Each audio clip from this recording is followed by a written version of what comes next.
하면 이곳의 종소리가 온 세상을 깨우죠. 청아한 종소리와 불경소리가 가득한 약천사입니다.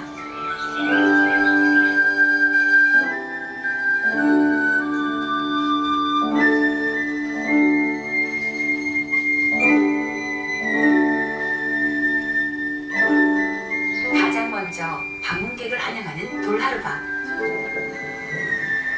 오직 제주의 사찰에서만 볼 수 있는 독특한 풍경인데요. 약천사는 여기 옛날에 약수함이었어요. 수질이 좋은 우리 보통 마을에 있는 약수물 같은 아주 물이 좋은 절터가 있어가지고 그 마을 사람들이 여기 와서 물을 겨우 마시는 그런 곳에 절이 지어지고, 그래서 자연스럽게 약수함으로 있다가 약사격이 그려서 약천사, 약수물이 난 셈이 있는 절이다, 이렇게 되어 있습니다.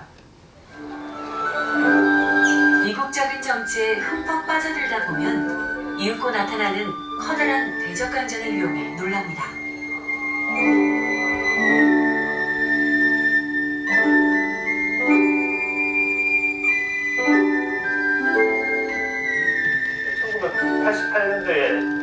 착공을 해서 1996년 완공을 했어요. 8년 걸렸습니다. 법당이 동양 최대 법당으로 많은 참배들이 하루에 한 수천 명씩 오고 있습니다.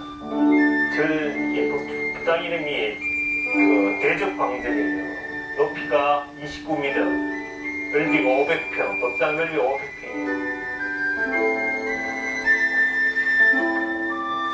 동양 최대의 대적광장. 그 안을 들여다보면 5m가 넘는 웅장한 불상이 온화한 모습으로 사람들을 맞이합니다.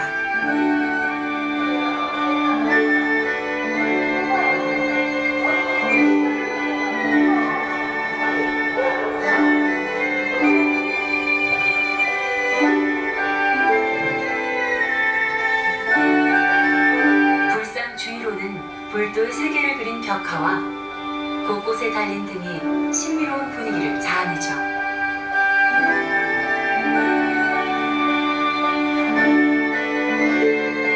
많은 이들이 이곳에 소원을 올리고 참배를 하는데요.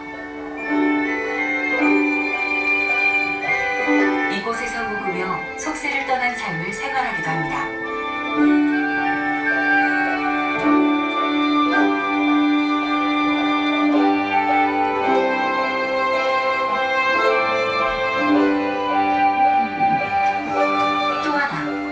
시원한 약수를 마시고 아름다운 풍경을 감상할 수 있어 올레꾼들의 사랑을 받는 쉼터이기도 합니다.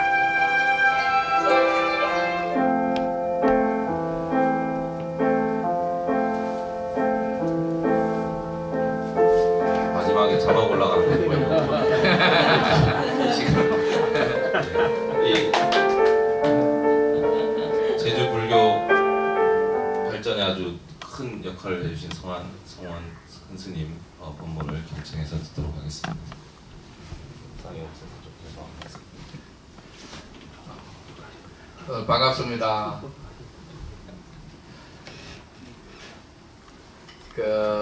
저희들이 이렇게 이제 법문을 하는 거는 그 내용을 잘 알면은 우리가 어떻게 의식을 갖춰야 되는가 그런 걸 잘 아는 겁니다. 제가 제 인생살이를 얘기하는 것이 아니고 부처님의 가르침을 먼저 배웠기 때문에 여러분들에게 전하는 겁니다. 그래서 법사 스님이 올 때는 삼배를 하는 것은 저한테 재번절을 하는 것이 아니고 한 번은 부처님에 대해서 먼저 우리가 귀의를 하고 다음에는 부처님의 가르침에 대해서 귀의를 하고 저한테는 한 번만 하는 겁니다. 근데 저한테만 달랑을 해버리면 부처님과 법원 빼고 그냥 스님한테 인사하는 것밖에 안 되는 거예요. 그렇게 하면은 이거 뭐 제 인생살이 뭐 제가 여러분들보다 연배도 어리고 이런데 제가 법문할 거리가 없는 겁니다. 그래서 그 내용을 알면은 우리가 의식이 잘하는 겁니다. 우리 세등 스님께서 한국에서도 연불이면 연불, 그다음 교리면 교리 아주 그 최고급입니다. 옛날에 우리 약천사 금법당에서 재등 스님이 이렇게 법회를 하니까 우리 보살님들이 연불 소리를 듣고 울더라고요. 여러분 그런 감동 여기서 아까도 제가 잠깐 들어보니까 이제 좀 여기는 좀 이렇게 홀이 이렇게 홀같이 이렇게 안 돼 있으니까 소리가 좀 이렇게 잘 안 들리는데 약천사는 이렇게 뭐 못해도 여기 좀 잘 들리는 거 있습니다. 그게 홀이 둥글게 돼가지고 무슨 동굴에서 노래 부르는 것 같이 그래 돼가지고 정말 제가 그 우는 보살님을 보고 계속 지금도 최등 스님 안 오시냐고 만날 때마다 그러는 거예요. 그래서 그런 거고 그 저희들 그 우리 법문을 할 때 그 여기는 제대로 해놨더라고요. 아까 보니까 청법가에 보면 예딘년을 이어서 일어났잖아요, 그죠? 전부 다 이어서라고 이렇게 하더라고요. 다른 데도 가도 지난번에 원각사 가도 그 슬라이드에도 이어서라고 해놨는데 그게 이어서가 아니고 예딘년을 잊었어요. 제가 얘기하는 거는 그냥 그 성원 스님의 견해를 얘기하는 저는 저의 견해를 얘기할 수 있는 게 아니고 정확하게 보면 그리고 초기에 청법가를 나오신 분이 그 누가 지었는지 그게 좀 미정이더라고요. 그런데 그때도 정확하게 잊었으라고 되어 있는 겁니다. 그런데 이제 사람들이 이제 그 책을 만들면서 잊었어 그러니까 발음도 안 좋고 또 뭘 잊어버리는 게 좀 손해보는 것 같고 하니까 그냥 이어서로 이렇게 슬금슬금 바꾼 거예요.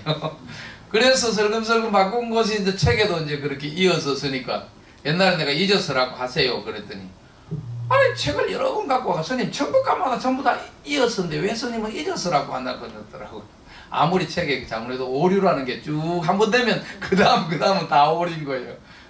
큰 스님들도 예전에 저희들도 어릴 때 본문을 들으면 이어서 하면 큰일 나요. 왜 이게 굉장히 중요한가 하면은 오늘 여러분들도 마찬가지입니다. 여러분들이 지금까지 사오고 또 참 했잖아요. 이 뭐 미국에 와서 지식도 쌓고 학자도 되고 돈도 쌓고 많이 쌓아놨는데 그 위에 성원 스님이 와가지고 그 벽돌 한 장을 더 얻는 것이 아니에요. 그렇게 생각하고 오늘 뭔가를 한 개 더 벽돌을 한 개 더 얹어가지고 자기의 삶과 지식과 이런 답이 완성되어 가는 그런 것이 법문이 아니고 법문은 뭔가 이렇게 들어야 되는 겁니다. 제가 이때까지 쌓아온 지식과 지혜와 이런 거로 오늘 이 순간에 부처가 안 됐다. 그러면 모든 것이 다 솔모가 없는 겁니다. 아시겠어요? 우리가 이렇게 무엇을 쌓고 이렇게 경기 올리는 것은 목적이 뭔가 하면은 부처가 되는 건데 우리가 부처가 되는 것이 또 개념이 조금 흐릴 수가 있잖아요. 그거는 부처님이라는 건 뭔가 하면은 일체의 우리의 이 고통과 번뇌가 사라진 세계에 도달한 분이에요. 그래서 영원한 행복, 대자연인이 된 것을 부처님이라 그러거든요. 우리는 우리가 갖고 있는 지식과 지혜 바탕 위에서 오늘 일체의 번뇌, 저는 스님 뭐 괴로움이라고는 눈곱도 없습니다. 이런 분이 없잖아요. 그러니까 법문을 듣는 거예요. 거기에 또 한 개 더 쌓아가지고 아이고 옛날에는 또 진짜 이름이 똑같아요. 옛날 성원 스님은 이렇게 얘기했는데 지금 성원 스님은 저렇게 얘기하고 이거 또 번뇌가 생겨가지고 이게 맞을까 저게 맞을까 이 괴로움에 더 시달리고 또 그 다음날 뭐 바쁜데도 또 뭐 회사 마치고 저녁에 와가지고 또 세등 스님 막 괴롭히면서 스님 옛날 성원 스님은 이렇게 했는데 왜 새로운 성원 스님은 이렇게 합니까? 이런 식으로 따지고 또 괴로움이 자꾸 중첩되는 수가 있는 거예요. 그렇기 때문에 이 법문은 지금까지 모든 것을 딱 버리고 잊어버리고 경상도 말로 잊어보고 싹 잊어보고 새로운 소식에 여러분들이 마음을 탁 비우고 들어보면 뭐 제가 뭐 비상한 무슨 뭐 마약 같은 걸 갖고 와서 하는 것이 아니고 이게 한번 먹으면 영원한 행복해지는 약이 아니고 이때까지 여러분들이 들었는 것이 막 그 다른 지식들하고 뒤죽박죽이 돼버리면 이 제대로 찾지를 못하는 거예요. 그죠? 그래서 법문이라는 것은 법사들은 딱 그런 자세로 이 법문을 해야 되고, 또 제가 약선사에서 한 10년 이상을 그 주지 생활을 하고, 이제 저는 제가 이 법문하는 걸 다 녹음을 했었어요. 처음부터. 그랬더니 한 300회 이상을, 300회도 넘지 파일이 있는데, 이렇게 들어보면서 항상 반성하는 것이 뭔가, 나의 견해, 내 소리를 내면은 안 되겠다, 이런 건 거예요. 그렇기 때문에 법사도 그런 걸 주의해야 되고, 법문을 듣는 분들은 이제 잊어버리고 법문을 듣는. 다 잊어버렸어요? 예. 대답이 뭐 좀 아깝죠? 여러분들이 지금 가지는 거를 다 잊어버리라 그러면은 좀 아까운 거야, 아까운 거. 그래서 들어보고 들어보고 잊어버리면 옛날 가고 뒤섞여 버리는 거예요. 짬뽕이 돼 버리는 거예요. 한번 짬뽕이 되면 다시 이거 뭡니까? 요새 어저께 갔더니 뭐 하얀 짬뽕이 있더라. 하얀 짬뽕. 여러분 봤어요? 흰 짬뽕 하나. 예? 예. 흰 짬뽕이 있어, 흰 짬뽕이. 나 너가 처음 봤어요, 그걸. 한 번 이렇게 빨간 짬뽕이 되면 하얀 짬뽕으로 안 되는 거예요. 여러분들이 마음을 다 비우고 새롭게 정말로 이렇게 빨아들이가고 들어 봐가면서 이렇게 해버리면 여러분들은 이 빨간 짬뽕이 돼버리는 거예요. 그럼 하얀 짬뽕이 이게 진짜 많은. 또다시 또 저 한국에서 큰 스님을 초청하기나 세등 스님의 법문을 들을 때 다시 마음을 가다듬고 해야 되는 거예요. 아시겠죠? 예. 이게 굉장히 중요합니다. 이게 이제 불교의 어떤 기본 교리의 어떤 패턴이고 양식인 겁니다. 근데 이게 놀랍게도 불교만 이러는가? 그런 것도 아니에요. 기독교도 온전한 기독교인이 되려 그러면은, 참 그리스도인이 되려 그러면은 자기의 갖고 있는 것을 모든 걸 버려야 돼요. 근데 거기도 안 버려요, 사람들이. 뭐 별것도 아닌데. 그러니까 예수님도 답답해가지고 그런 거예요. 새술은 새포대에 담아야 된다고. 제발 그 옛날 그 담았던 그 술 포대 있잖아요. 포도주 담았던 그 자루, 그거 아깝다고 계속 갖고 오면 그 맛이 찌끄레기가 남아있어가지고 아무리 원래 포도 좋은 거로 해가지고 발효를 시켜도 안 되는 거예요. 우리나라도 김치통 싹싹 씻고 하잖아요. 그죠? 그러니까 이 교회도 마찬가지고 그런 거예요. 그래, 새로운 이 불교는 지식을 찾는 것이 아니고 지혜를 구하는 종교다. 이런 거. 지혜는 우리에게 본질적으로 다 갖추어져 있다는 거예요. 우리가 그 위에 잘 이렇게 오류를 많이 덮어버려 놓고 그 지혜를 모른다. 부처님은 그렇게 가르치신 거예요. 그렇기 때문에 방법은 두 가지인 거예요. 우리가 지혜의 그 본질의 셈이 다시 용솟음 쳐서 나의 삶 전체가 카발하게 하든지, 안 그러면 이거를 걷어내야 되는 거예요. 그죠? 걷어내면 여러분들에게 다 갖추어져 있다. 부처님은 내가 뭘 전해주는 게 아니고, 그게 덮여 있으니까 안타까워서 낙엽을 쓸어주는 겁니다.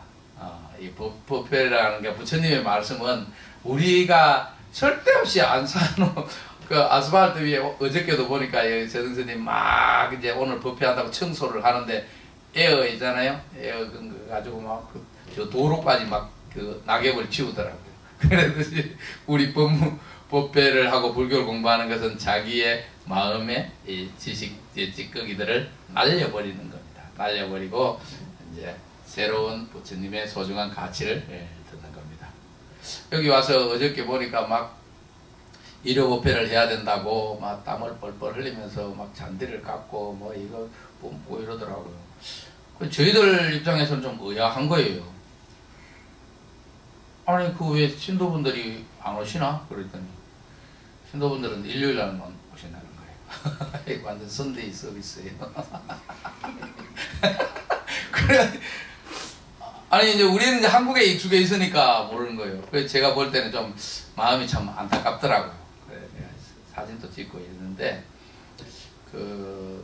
또 다른 사람이라 그러면은 좀 덜 안타까울 건데, 이 세등스님이 저기 한국에서 이렇게 출가를 해서 정말로 이 성녀들도 이렇게 교육 과정이 있잖아요. 교육 과정을 아주 이렇게 통도사 강원도 나오시고 해인사 강원에서도 공부하시고 정말로 이렇게 배울 수 있는 베이스들을 아주 잘 배웠고, 한국에 오시면은요, 출가하신 지 벌써 한 25년 됐잖아요. 본래 이제 그 아살이라 그래서, 출가한 지 이제 10년이 지나면 법상에서 법문을 하게 돼 있는 거예요. 그 어떻게 보면요, 경전에서는 법문하는 게 스님들의 의무입니다. 스님들은 반드시 제가 불자들에게 불법을 가르쳐 줄 의무가 있는 겁니다. 그래서 최등선님 같은 경우는 약천사 법상에 올라가서 법문을 이제 해야 되는데, 여기 아까 법상이 없다고 미안하다는데 미안할 건 없고 뭐 상황에 따라 하는 건데, 본래는 법사는 동일한 평면에서 법문을 하지 마라 이렇게 되어 있습니다. 그리고 또 앉아있는 사람에게 서서 하지 마라 이렇게 돼요. 왜 그런가 하면 자기가 높아서가 아니고 부처님이 항상 우리 단상에 모시잖아요. 그러듯이 그 예경의 마음을 가지도록 하고 법이 가벼워진다 이렇게 됩니다. 우리 그 불교대학에 와서, 사실 제가 여기서 오늘 법문해준 하기로 했지만은 제가 이제 빚 갚으러 온 거예요. 우리 불교대학에 와서 이제 그 강의를 하시니까 나중에 이제 우리 강의 평가 교수진들 강의 평가를 하니까 최등 스님을 꼭 모셔야 된다고 그래가지고 작년에도 와서 법문을 해주시고 원래 또 와서 법문을 해주셨습니다. 근데 여러분들은 그런 좋은 법문을 우리는 1년에 한 번씩 간절하게 이렇게 기도를 해서 최등 스님 오시라는 거를 그저 관세음보살 기도하시 제등보살 최등 스님하고 기도를 오래 하고 난 다음에 한 번 넣는데, 여러분들은 매주 들으니까 여러분들은 정말 대단한 거예요. 본래 이렇게 동네 무당 옷 안 알아준다고 자기 그 가까이 있는 사람의 소중함을 잘 모를 때가 많습니다. 사실 제가 여기 원래 이렇게 꼭 온 거는 뭐 법문을 해줘야 된다는 긴박함 때문에 사실 온 게 아닙니다. 왜 그러냐면 아직도 법회가 온전히 이렇게 잘 이렇게 준비가 되지 않았다고 조금 재등스님도 그러시더라고요. 근데 이제 재등스님이 이제 여기서 이제 하버드 대학교에서 학위를 마치시고 어떻게 할 건가 이러니까 자기가 이제 한국에 와서 수행을 좀 하고 싶다고 그래서 오신 거예요. 그래서 이제 한국에 살 거냐고 우리 주변 스님들이 막 물어보는 거예요. 그래가지고 의지를 보니까 한국에 예전부터 한국에서 수행을 하고 싶다는 얘기를 계속 했습니다. 우리를 보면 그 좋은 미국을 두고 왜 오냐고 좀 사치스러워 보이는데, 제가 여러 번 얘기를 들어보니까 굉장히 거기에 대한 진지한 어떤 그런 게 있더라고요. 그래서 그럼 그렇게 하자고 그렇게 했는데, 그냥 한국에 온다 그러니까 또 좋게 제주도의 신제주에 저희들 불교대학 바로 곁에 제가 매일 아침 먹으러 갈 정도의 이제 산 뒷산에 아주 좋은 절이 있는데, 설림사라고 우리로 보면 이제 우리 연사 스님인 해인 스님의 사제니까 사숙벌인데, 그 스님께서 세등 스님 오면 이 절을 주지를 주는 것이 아니고 창건주를 해야 되겠다. 그러니까 이제 전체 운영 있잖아요. 창건주가 주지를 발령하니까 종단에는 신고만 하면 되거든요. 주지 창건주 해야 되겠다고 계속 이제 그러면서 나를 꼽아 이제 와가지고 오신 거예요. 그래가지고 여기 이제 장건주를 하고 여기를 좀 맡아서 하라고, 미국 가지 말고 육지도 가지 말고 절이 엄청 설림사 한번 봤나? 우리 여기 비디오에 없는데 세등실 앞에서 얘기하려니까 좀 거시기 하긴 하네. 그렇게 얘기를 했는데 선생님이 대답을 제대로 안 하시더라고요. 첫 번째는 이제 자기가 여기에 계속 집중하지 않고 자기 또 수행하러 가야 되기 때문에 그때는 그랬는데, 나중에 이제 저희들이 이제 세등스님 가고 스님하고 얘기하니까 아무래도 이 설림사, 나중에 설림사라고 제주 설림사 치면 유튜브에 나와요. 설림사가 크고 좋지만 제가 얘기했어요. 스님, 세등 스님을 여기 붙잡아 놓기에는 너무 인재가 아까운 것 같습니다. 본인은 스님의 부탁이니까 그렇지 않습니까? 그 큰 절을 하면 평생을 다 안전하게 할 수 있는데 우리가 너무 무리한 거 아닌가, 우리가 생각을 하고 있는 차에 그것도 마다하시고 근데 이제 선방에 간다고 이제 선원에 이제 방부 드리는 거 이제 올 여름에 하는데 이제 초파일 며칠 전에 여기 정우 큰 스님께서 오셔가지고 뭐 워싱턴이 난리가 났다는 거예요. 난리가. 스님이 없으니까 이게 지금 1년도 아니고 이 자꾸 장기화되니까 막 아니 스님 이때까지 없었는데 왜 그렇게 급하게 급합니까? 그러니까 막 안 된다는 게 안 된다는 거 하루가 급한데 지금 이게 뭐지 새롭게 또 절을 살라 그러는데 이거 뭐 담당할 사람이 없으니까 이게 통일이 안 된다는 거예요. 그래서 재등 스님이 막 걱정을 하는 거예요. 아 스님이 막 너무 미국 가야 된다고 하는데 나는 지금 공부도 해야 되는데 어떡하냐고 스님 막 걱정돼 죽겠다는 거예요. 그래서 제가 에이 걱정하지 마라. 내 정우 스님한테 큰 스님한테 전화를 해가지고 아 공부가 먼저고 또 이쪽도 급한다고 여기 설림사 준다는 것도 뭐 지금 마다하는 스님을 그렇게 하면 됐냐고. 내가 저 정우 큰 스님한테 전화를 드렸어요. 스님 그 세등 스님 그렇게 그대로 가면 안 됩니다. 그 인재를 그렇게 함부로 쓰면 되거든. 막 이제 얘기하니까 뭐야 스님이 막 해가지고 막 나란 말이야 지금 거기가 어떤 이제 해야 되는지 거기가 얼마나 급한지 아냐고 말이야. 미국에 수거에 한국 절이 없다니까 이게 말이 되냐고 막 한 30분 동안 내가 잠깐 얘기하고 30분 동안 얘기를 하고 막 난리를 치니까 나중에 내가 다 듣고 나 그렇게 급한 줄 몰랐으니까 끊고 큰일 난 거예요. 세등 스님한테 내가 정우 스님한테 전화해가 안 가게 해주겠다고 큰 소리 방전을 야 이거 안 되겠다 내가 아무래도 가야 되겠다. 그래서 또 이제 가만히 생각하니까 이거 아까 한 말도 있고 하니까 또 며칠 전에 한 말도 있고 그래서 또 막 꼬셨죠. 야 그래도 이 한국의 서울도 아니고 세계의 수도 아니냐. 그래서 여기 불자님들이 막 그 성원스님 잘 알아요. 제가 성원스님 돌아가시고 그런 어려운 상황에서도 그 불꽃에 전등의 불꽃을 끄트리지 않고 이렇게 어렵게 정말 이어오고 있는데 제가 이제 정우 스님한테 막 들은 거지. 막 설득을 한 거예요. 우리가 지금 아무리 생각해도 안 되겠다고. 뭐 제일도 제 약서사 아무리 크다 그래봤지만 뭐 별로 안 나고 약서사 주지도 해야 되지만은 주지는 다른 스님이 또 맡겨도 되니까 영어 못하는 스님이 약서사 주시해도 되니까 영어도 잘하니까 가야 되겠다 그러니까 또 아니 뭐 금방 가지 말라고 막 설득하던 스님이 또 정우 스님하고 통화를 하고 또 바뀌어가지고 가라고 그것도 얼마나 그래가지고 초파일 되기 전에 가야 된다는 거예요. 그래가지고 정말로 막 일주일도 안 돼가 또 비행기표를 끊었어 막 정우 스님이 날짜 당신이 비행기표를 저도 여기 원래 워싱턴으로 올라갔는데 비행기표가 너무 비싸가 내가 뉴욕으로 온 거예요. 근데 워싱턴으로 막 끊었다고 막 가야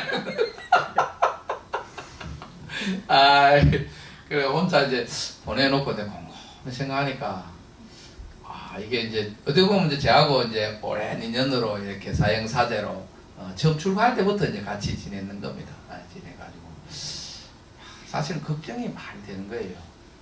야 얼마나 좋을까. 처음에는 자기도 막 그러더니 나중에 이제 여기 집을 먹고 여기 상황을 듣고는 스님 거기에 대한 희망을 막 얘기를 하는 거예요. 스님 그래도 거기가 엄청 가능성이 있고 신도분들이 굉장히 오랫동안 스님이 안 계시는데도 저를 그래 지키고 이런 분들이 계시는데 우리가 정말 뭐라도 역할을 해야지 스님들이 이러면 안 된다고 그러면서 오히려 이제 막 자기 당신이 이제 막 그렇게 또 열의를 가지길래 제가 갑자기 궁금해지는 거예요. 내가 거기를 한번 가봐야 되겠다. 왜 그러면 이제 여러 명이 보면 또 좋은 판단을 할 수가 있잖아요. 제가 뭐 의심하거나 그래서 온 건 아니고 그리고 만약에 세등 스님이 거기서 온전하게 이렇게 자리를 하고 무슨 일을 한다면 우리가 도와줘야 될 일이 뭐 있을까? 어떤 것을 도와줘야 될까? 필요 없다고. 스님 와서 1년에 와서 법문 한 번씩만 해주면 된다고. 그래도 우리가 실질적으로 도와줄 일이 뭘까? 그렇잖아요. 도움이라는 게 그런 겁니다. 제가 그 군대에서 이렇게 마라톤 원장을 입고 달리기를 하는데 그때 내가 6월 4일 날 입대하니까 7, 8월에 훈련을 받는데 정말로 숨이 넘어갈 것 같은데 그 어떤 아주머니가 하는 이렇게 그 바게스에 수돗물을 부어놓고 있잖아요. 그 물을 길러다 놓고 그 빨간 통에서 우리가 지나가니까 그 바가지를 한 바가지 팍 부어주는 거예요. 제가 팍 받았는데 와 정말 살 것 같은 거예요. 그게 그 시원한 물을 그 완전 분양하고 달리는데 그러면서 딱 저녁에 와서 이렇게 잠자면서 가만히 생각하니까 참 신기한 거예요.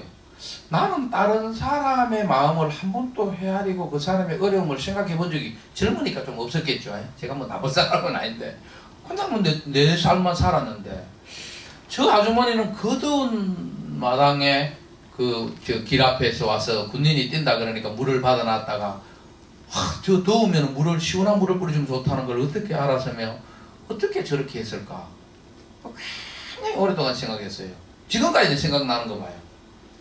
야 이게 참 신기하다. 남의 어려움을 저렇게 자기가 어려운 것 같이 있잖아요. 아줌마가 뭐 군장하고 달려봤겠어요. 뭘 했겠어요.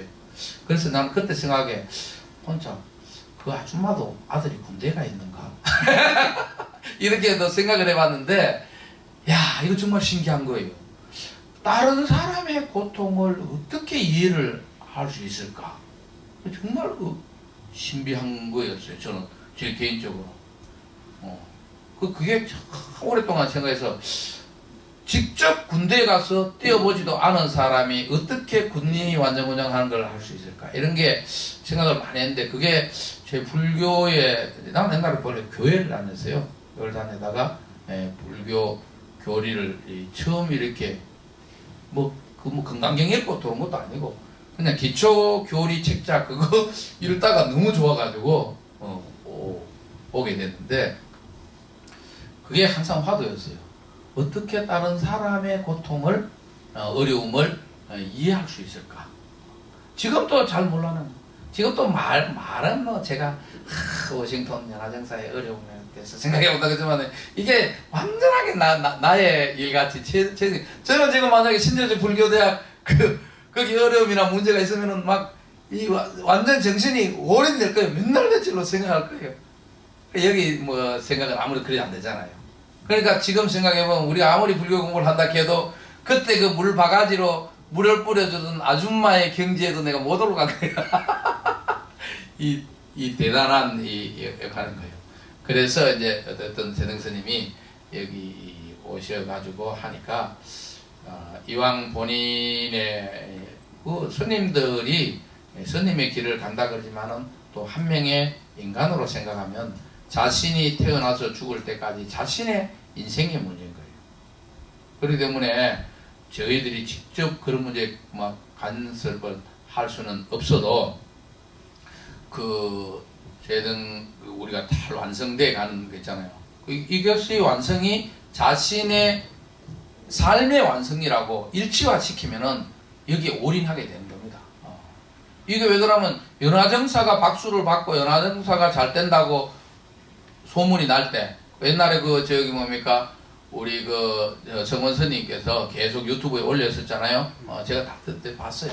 지나니까 보고 교를 다 봤는데 연화정사의 발전이 당신의 인생에 이거와 일치를 시켜 놓으니까 이것이 열정을 가지고 올인할 수 있게 된 거예요. 그러니까 거기에 여러분들도 감동을 받은 거예요. 우리 성원 스님은 개인의 삶을 완성해 가는 것이 아니라 연화정사를 완성시켜 가는 분이다. 그러니까 연화정사가 그것이 성원 스님과 일치가 된 거예요. 그렇기 때문에 우리가 왜 혼신의 힘을 기울인다 이런 거 있잖아요. 그죠? 그렇게 된 겁니다.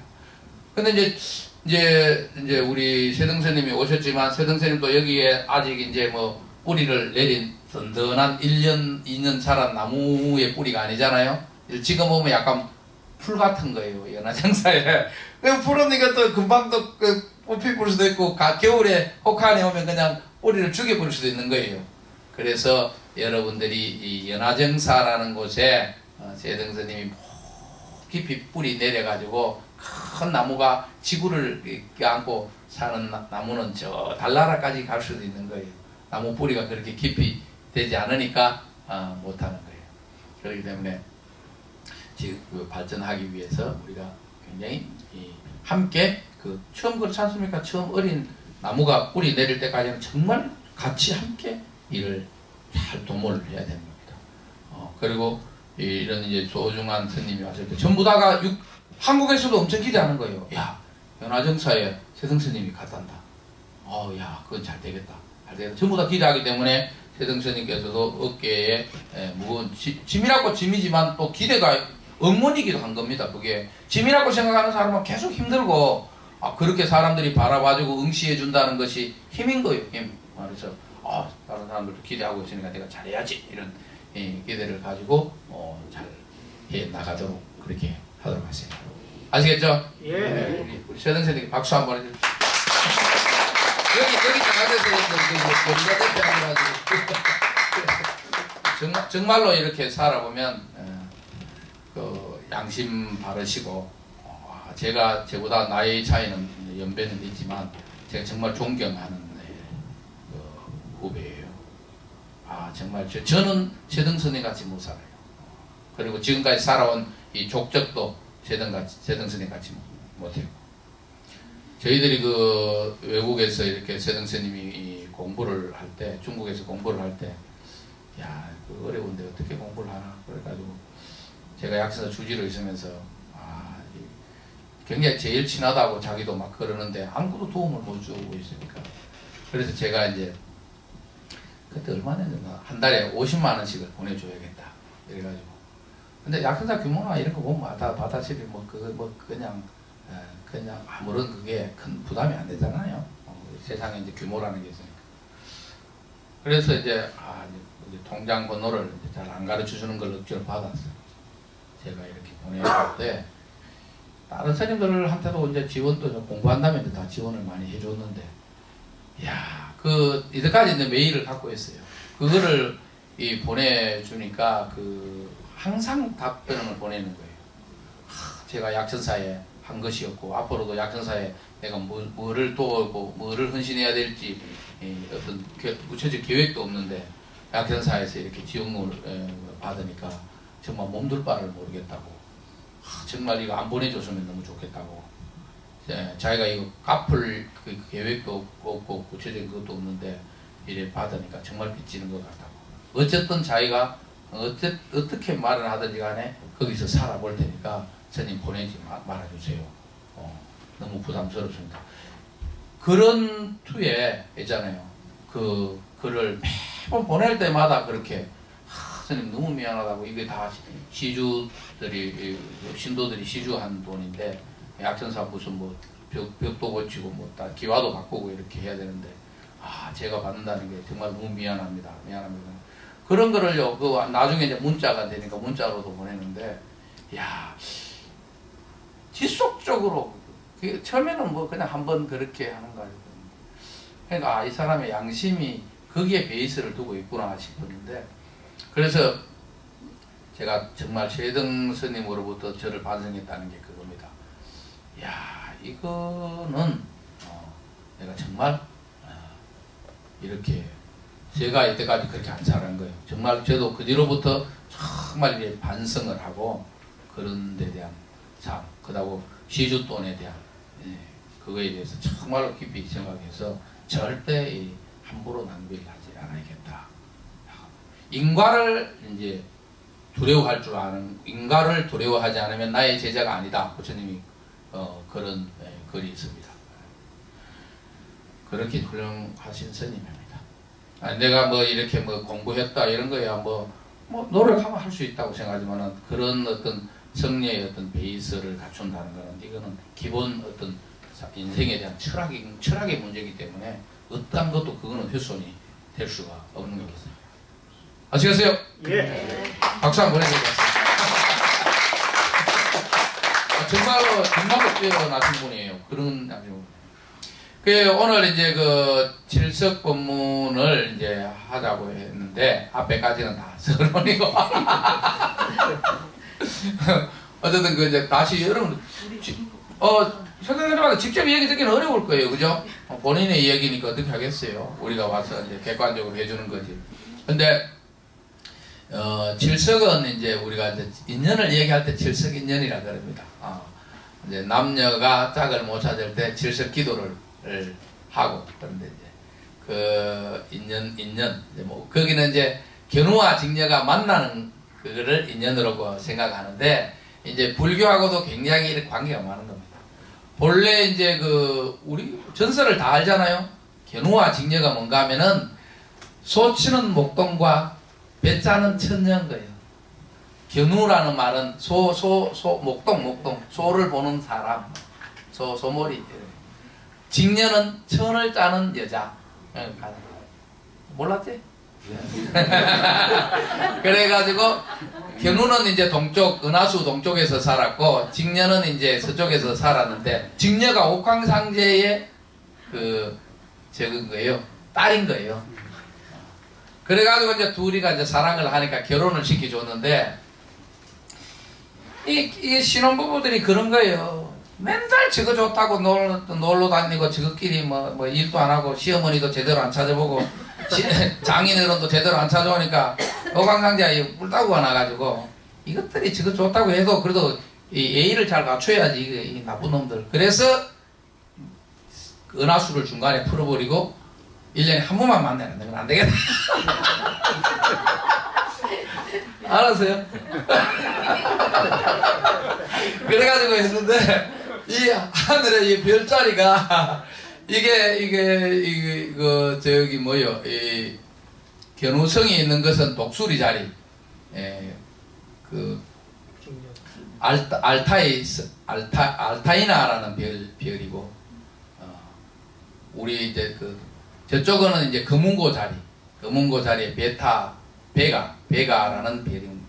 그게 이제 사실은 1년 동안 전체가 움직이면서 조금씩 아침에는 늦게 뜨고 뭐 이런 거 있잖아요. 달이, 그죠? 별자리가 이거 뭡니까? 남쪽 하늘에는 정갈 자리가 보이고 뭐 이런 거 있잖아요. 그죠? 겨울에는 오리온 자리가 뜨고 이러듯이 조금씩 움직여서 조석으로 이제 두 별이 만나게 되는 겁니다. 그런데 이제 거기에 이제 그 까마귀들이 만나니까 그 은하수를 못 건너가니까 지상에 있는 까마귀들이 다 날아가서 거기서 자기들이 다리를 놔주는 거예요. 그래서 까마귀들이 많은 떼가 몰려가지고 이 다리를 놓다 보니까 막 자기들끼리 박치기를 많이 할 거 아닙니까? 그죠? 그래서 까마귀는 머리가 스님같이 뻗어진 거예요. 옛날에는 그렇게 다 해놨는 거예요. 그리고 또 이게 그런 전설이 이제 세계 여러 곳에도 있어요.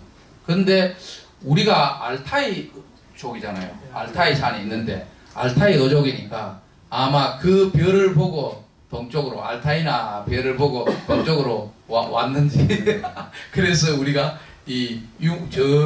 저기 만주 벌판, 저기 뭡니까, 그 요새 그 중앙아시아를 다 그쳤네. 중앙아시아 이 황인종들이 똑똑한 사람이 있는데, 멀리 온 사람들이 똑똑한 거예요. 아프리카에 있는 사람들, 아프리카에 최초의 인류가 태어났다 하지만 아프리카에 있는 사람들 아직도 좀 어르부리하잖아요. 근데 이제 그때부터 이제 프론티어 정신을 가지고 멀리 나온 사람, 그래가 첫 번째로 간 그룹이 이제 유럽 쪽으로 간 사람, 막 여기가 천국이다, 막 여기 살자 해서 살아본 사람. 그 다음에 중앙아시아에 살던 사람.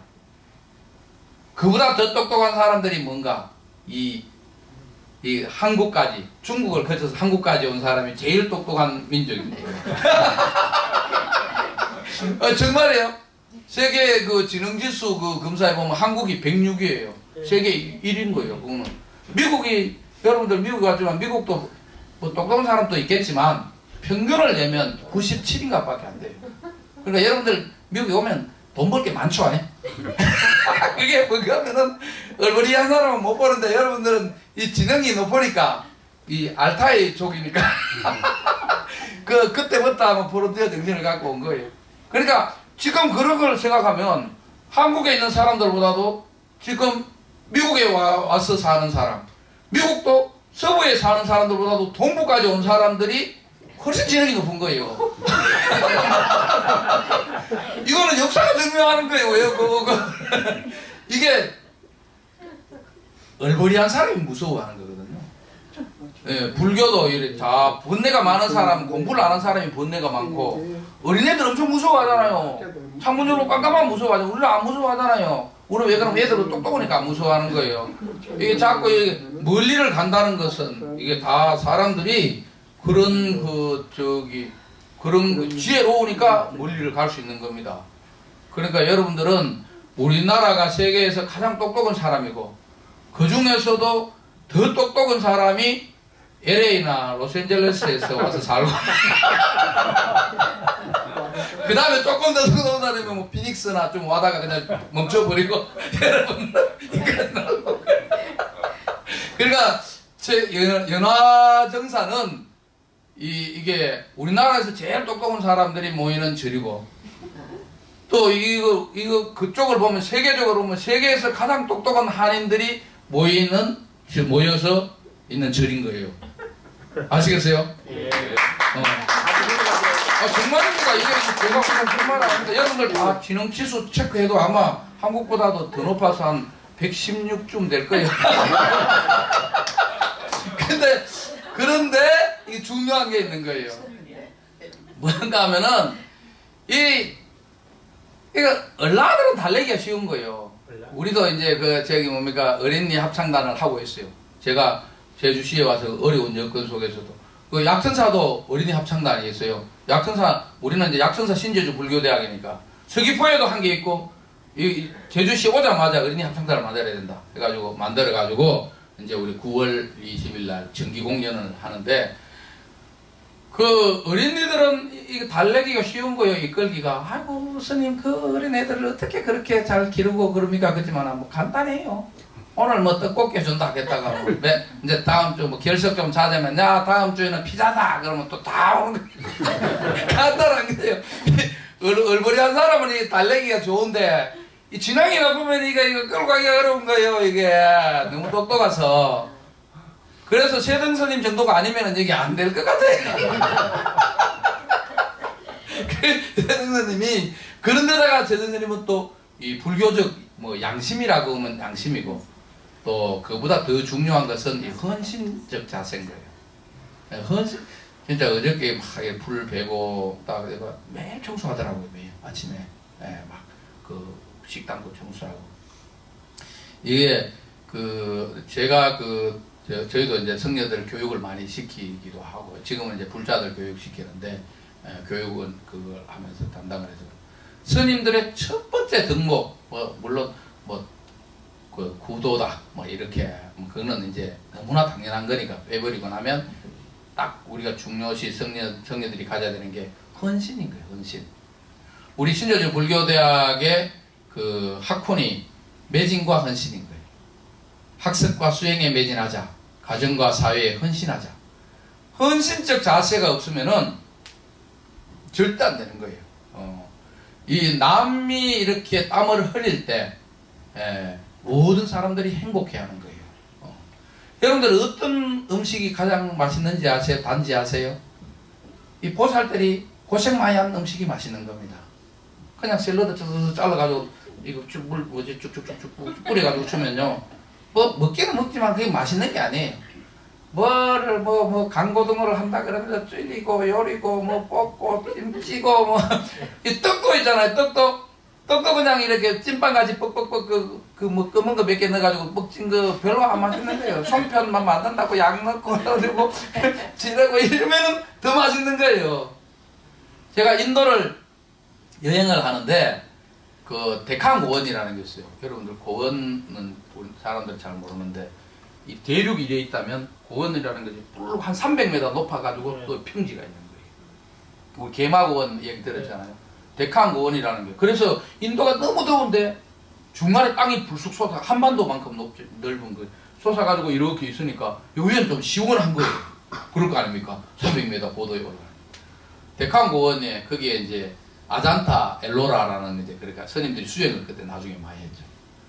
거기에 이제 일반 관광객들이 안 가는 어떤 오지 그 불적지가 있다 그래서 이제 그걸 간다고 인도 택시를 타고 택시라 그래봤자 여기 오토바이 비싼 물이 한 번 가다가 바퀴 막 빠져버리고 가다가 뭐 덜 큰 건데 보니까 바퀴가 빠져버리더라고요. 아이고. 그 사람들 또 기술이 없어가지고 그걸 못 끼워 넣어가지고 아이고 보다 답답해가 내가 끼워 넣어가지고 근데 거기 갔는데 여기서 출발해서 한 2시간을 갔는데 마을이 한 개 없는 거예요.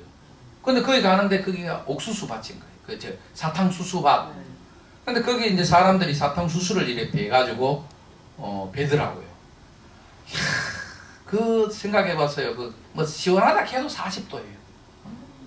거기서 사탕수수를 베는데 꼬맹이들은 학교도 안 가고 요만한 애들 있잖아요. 막 진짜 그런 애들은 그 앞에서 그냥 노는 거, 우리 어릴 때 뭐 같이 그냥 놀고 있더라고요. 그래서 우리 잠시 쉬면서 사람들이 쉬면서 물이라도 얻어먹으려고 하는데 물도 없어요.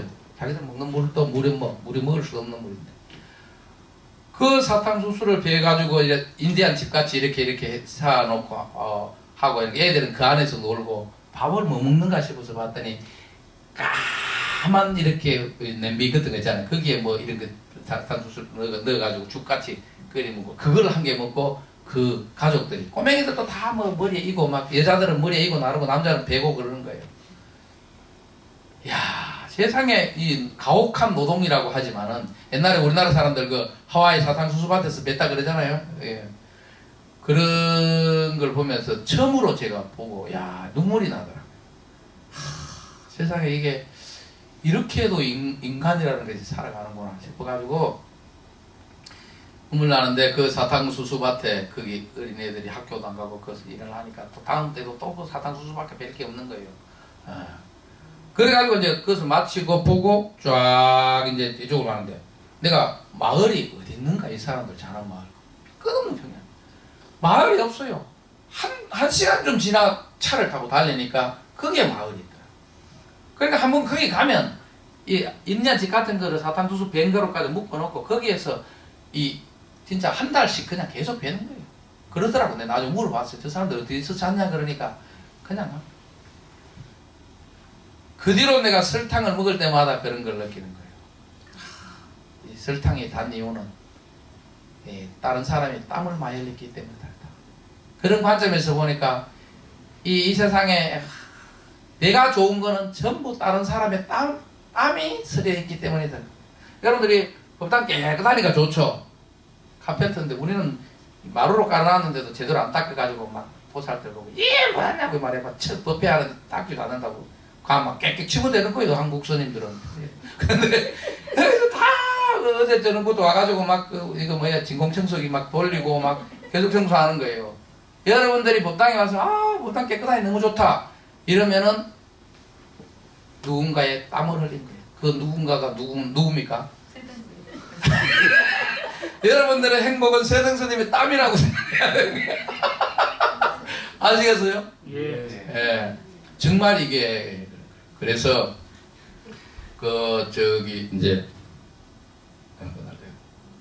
지나버렸나?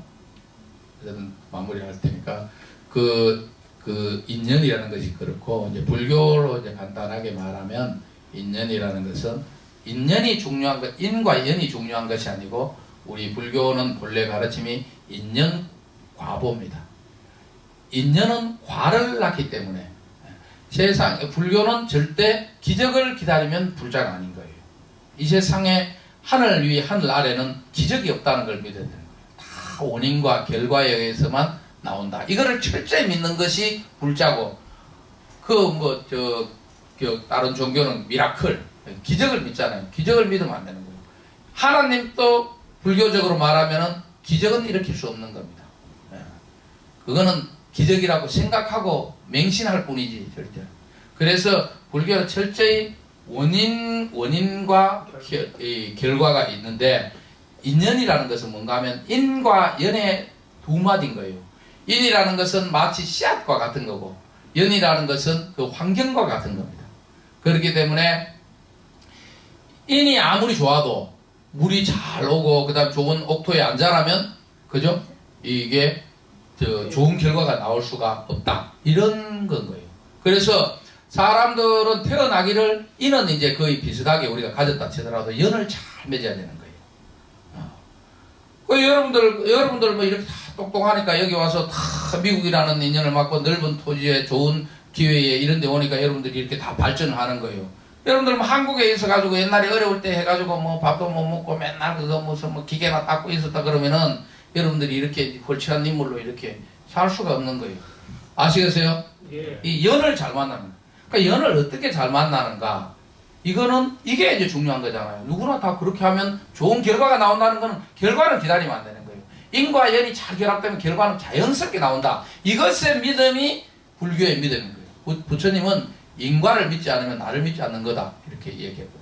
그래서 그럼 우리는 이제 연을 어떻게 잘 맺을까? 이렇게 하는데 이게 굉장히 이게 어려운 거예요. 우리의 논리 구조 속에서 우리는 자꾸 연을 찾는 경우가 많아요. 우리가 가진 시간, 우리가 가진 공간, 우리의 생각으로 하는 거예요. 근데 이거는 좀 간단히 말하면 시간과 공간을 초월해서 움직이는 거예요. 연은. 아시겠어요? 여러분들 오늘 열심히 오늘 기도했다고 내일 저기 회사가 입찰이 낙찰이 되는가? 오늘 여기서 기도했다고 해가지고 아들이 갑자기 공부 하나도 안 하고 맨날 놀던 애가 갑자기 변호사 시험에 합격하는가? 우리의 논리로는 그러고 싶지. 얘는 그런 우리의 논리가 아닌 거예요. 그러면은 이것을 어떻게 할 것인가? 이것이 굉장히 어려운 거예요. 이렇기 때문에 이거는 어떠한 지식을 가지고도 바로 이렇게 답을 할 수 없는 겁니다. 그래서 조용히 기도를 하고 있잖아요. 정말 자기 마음을 잘 느끼면서 열심히 기도를 할 때 기도라는 것이 여러분들이 그냥 부처님께 막 뭐 하는가 싶지만은 자기 마음에 그 연이 내릴 수 있는 틀을 말하는 거. 여러분들 덕다운 있잖아요. 그 오리틀 팔라는 거. 그거지 잡아본 적 있죠. 공중에 날면 어떻게 잡아요? 뛰어다닌다고 그게 잘 잡히는 게 아니에요. 그러면 가만히 접시 놓고 기다리면 그게 떨어집니까? 안 떨어지는 거예요.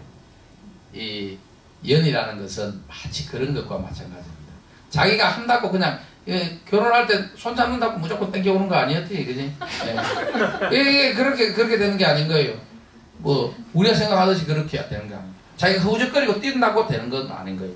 그렇지만 확실한 건 있는 거예요. 접시만 갖다 놓고 낮잠을 자면 절대 그 접시에 떨어지지 않는 거예요. 그렇잖아요, 그죠? 그렇듯이 그거를 잡는 것은 허우적거림도 아니고 그 다음에 뭐 빨리 다닌다고 되는 것도 아니고 아주 그 고요한 가운데 있잖아요. 그게 이제 마음의 심성을 잘 일으켜서 기도를 정말 진지하게 할 때 이제 애도 이제 가져야 되고 하니까 정말 기도를 잘 해야 되는 거예요. 정말 기도를 잘하면은 관세음보살 법문품에 그 여아를 갖기 위해서나 남자아이를 갖기 위해서 관세음보살 기도를 열심히 하면 남자는 총명하고 여자는 많은 사람들에게 사랑받는 사람을 낳는다. 우리가 생각할 때는 그거하고 뭐 논리적인 거하고 뭐냐고 뭐 이렇게 하는 게 아니에요. 그거는 우리가 알 수 없는 그런 겁니다. 그래서 어디 애들 보면 얘는 기도를 열심히 해서 낳았다 이러니까 그럼 딱 보면 완전히 이 애들이 이 성품이 다른 거예요. 그렇기 때문에 우리가 불교를 온전히 믿는 것은 인연과보인데, 그죠? 인은 우리가 다 갖고 있더라도, 그죠? 연을 잘 만나야 돼요. 그래서 불교에서는 이렇게 왜 사람들이 복제인간 같은 거 있잖아요. 복제인간 나오면 막 어떻게 될까 막 고민하고 막 이렇게 하는데 불교는 그렇게 신경 안 써요. 불교적 교리로서 뭐 이제 사회적 이 문제는 조금 다르지만 왜 그러면 인은 똑같더라도 그 모든 사람에게 똑같은 연이 주어질 수 없잖아요. 인공지능으로 복제로 태어났더라도 한 명은 미국에 살 수 있고 한 명은 제주도에 살 수 있고 한 명 이러면은 다른 개체가 돼버린다고 보는 거예요. 아시겠어요? 완벽한 동일한 인물이 되려 그러면은 인이 똑같은 인에서 똑같은 인연으로 엄마가 말 한마디 하는 거 기저귀 한 개 가르주는 거까지 똑같이 100% 하지 않을 때는 그 사람의 인격체가 동일하게 다 똑같다고 보기는 어려워. 그렇기 때문에 인연과보로 인연을 그걸 생각하면 인이 똑같다고 해가지고 우리가 동일인이라고 볼 수는 없는 거예요. 그죠? 똑같이 미국에 와도 왔던 한국에서 크게 보면 똑같은 인이잖아요. 그렇지만은 연을 잘 만나고 자기가 연을 잘 개발해가지고 이렇게 하는 거예요. 여러분들이 연화전차도 연자 안 해?